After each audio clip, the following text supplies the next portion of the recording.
The Associated Press recently wrote about how much telecom companies are making through wiretaps. Now, of course, the federal government goes to Verizon, AT&T, and other phone companies in order to obtain phone records. And as a result, these phone companies can actually charge the federal government for it. So in essence, the government is using our taxpayer dollars to basically spy on us, which is incredible.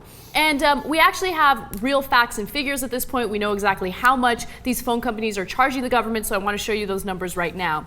AT&T charges $325 for an activation fee for each wiretap and $10 a day to maintain it. Cricket and U.S. Cellular, those are smaller companies, charge about $250 per wiretap. Verizon actually charges the most, $775 for the first month and $500 each month after that. That's not surprising. Verizon always charges the most. But I don't blame them. In this case, the government says, here, give me a wiretap, and they're thinking, what are they going to do?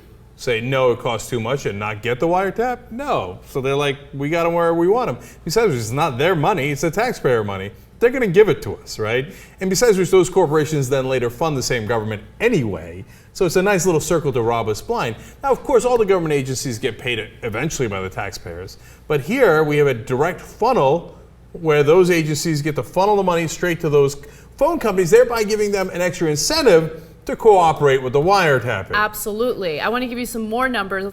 So these are government payouts to specific companies. AT&T received $24 million between 2007 and 2011. That's a lot of money. Verizon between $3 million and $5 million a year between 2007 and 2011. So they're receiving millions upon millions of dollars each year as a result of these wiretaps. And again, this is taxpayer money, which is so devastating. The average wiretap costs about $50,000 because of all of these different activation fees and things like that. It includes reimbursements as well as other operational costs. One narcotics case in New York in 2011 cost the government $2.9 million alone.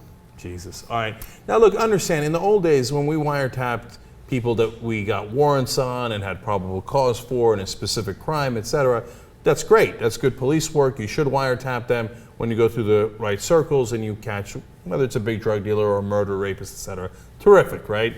Nowadays, though, we don't trust our government, and we know that they're spying in on all of us. And so who are they actually getting warrants on? Well, under the Bush administration, they did warrantless wiretapping, meaning we don't care if there's probable cause or you're guilty or you're innocent. We're going to wiretap you either way. And of course, the Bush administration just made it, claimed that they just turned that legal. Like it was warrantless wiretapping. Mm-hmm. Now that was obviously illegal.